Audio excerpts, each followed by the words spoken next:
Hi friends, ఇప్పుడు మీకు మంచి ఇన్ఫర్మేషన్ ఒకటి చెప్పబోతున్నానండి. ఈ పెట్రోల్ బంకుల్లో చాలా మోసపోతున్నారు చాలా కస్టమర్స్. ఏంటంటే అది మీరు బంకులో పెట్రోల్ కొట్టుకొని వెళ్ళినప్పుడు ఇంజన్లు మార్చమంటారని చెప్పి చాలా మందిని అడుగుతున్నారు. అది చాలామంది తెలియక ఏంటంటే అప్పటికప్పుడు మార్పిచ్చేస్తున్నారు. ఇంజన్ అనేది అసలు ఏ టైంకి మార్చాలి, ఎలా మార్చాలి అనేది చాలా కస్టమర్స్ తెలియదు అనమాట. ఆ ఇంజనీల విషయంలో మీరు ఆయిల్ మార్చుకుంటే చాలా మోసపోతారు అనమాట. ఎందుకు అంటే ఇంజన్ మార్చినప్పుడు పెట్రోల్ ఆయిల్ ఫిల్టర్ ఒకటి మార్చాలి, ఎయిర్ ఫిల్టర్ క్లీన్ చేయాలి, ప్లగ్ క్లీన్ చేసుకోవాలనేది కొన్ని ఉంటాయి వెహికల్స్కి, 2 వీలర్స్కి. అవన్నీ తెలియకుండా బంకుల్లో ఏదో అడుగుతున్నారు కదా, ఎమ్మట 10 నిమిషాలు అయిపోతుందని చెప్పేసి తీసుకెళ్తున్నారు. కానీ కనీసం మీకు ఆ బంకుల్లో మీ పాత ఇంజన్ కూడా దాన్ని పూర్తిగా ట్రైన్ అవ్వకముందే వాళ్ళు మళ్ళీ అందులోనూ ఆ వచ్చే కుర్రలు కూడా వాళ్ళందరికీ వర్క్ తెలియకుండా వస్తారనమాట. వాళ్ళు ఏంటి బంకుల్లో వాళ్ళ బిజినెస్ కోసం ఆయిల్ సేల్ అవ్వాలని చెప్పేసి మీరు లైన్లో ఉన్నప్పుడు వాళ్ళే వచ్చి అడిగి వాళ్ళే మార్చేస్తూ ఉంటారు. నేను చాలామంది నేను గమనించాను. అది చాలా రాంగ్ అండి. ఎందుకంటే ఇంజన్ మార్చే ముందు oil filter petrol engine oil filter compulsory మార్చాలి. ప్రతి బండికి ఇంజన్ ఆయిల్ ఫిల్టర్ ఉంటుంది, లేకపోతే ఎయిర్ ఫిల్టర్ ఉంటుంది, ప్లగ్ ఉంటుంది.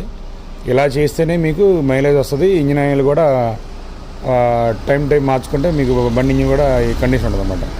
ఎందుకంటే ఒక ఇంజన్ మారిస్తేనే బండి బాగుంటుంది జరగదు. ఎయిర్ ఫిల్టర్లో గాలి కూడా ఇంజన్లోకి మంచి గాలి వెళ్ళాలి, అలాగే ప్లగ్ కూడా సరైన కరెక్ట్గా ఫైర్ అవ్వాలి. ఇలా కొన్ని టెక్నికల్ విషయాలు తెలియక కస్టమర్లు ఎమ్మటే మార్పిచ్చేస్తుంటారు. ఇది ఫస్ట్ పాయింట్ అండి. రెండో పాయింట్ వచ్చేసి పెట్రోల్ బంకుల్లో చాలామందికి ఎదురయ్యే చిన్న సమస్య ఏంటంటే కొంతమందికి ప్లగ్ దగ్గర చిన్న కాయలు వేస్తామండి, అది వేస్తే మైలేజ్ వస్తుందని చెప్తుంటారు. కనీసం 100 మందిలో ఒక 20 మంది అన్న బంకులో మార్చుకుంటారు. ఒకడు 1000 రూపాయలు అంటాడు, ఒకడు 500 అంటాడు, ఒకడు 100 రూపాయలు కదా 50 రూపాయలు ఇచ్చిన వేసేస్తారు. మీకు అక్కడే అర్థమైపోతుంది. దానివల్ల చాలా మోసం అది. దాంట్లో కాయల్లో ఏమీ ఉండదు. ఎందుకంటే ఒకటి 1000 రూపాయలు ఇచ్చిన దగ్గర 100 రూపాయలు ఇచ్చిన తీసుకుంటాడు ఫైనల్గా లాస్ట్కి. అందువల్ల పెట్రోల్ కాయల్స్ ఎవరైనా వేస్తారంటే మీరు దయచేసి వేయించుకోవద్దు. మీరు వాళ్ళు వెళ్ళేదాకా బంకులు బయటికి వెళ్ళేదాకా వాళ్ళు మిమ్మల్ని ఇబ్బంది పెడతానే ఉంటారు. మీరు అది కొంచెం లిఫ్ట్ చేయండి, వేసుకోవద్దు. మూడో పాయింట్ వచ్చేసి మైలేజ్ వస్తుందని చెప్పేసి పెట్రోల్తో పాటు చిన్న ప్యాకెట్స్ ఉంటాయి 10 రూపాయలు. దానివల్ల కూడా ఎటువంటి యూజ్ ఉండదు.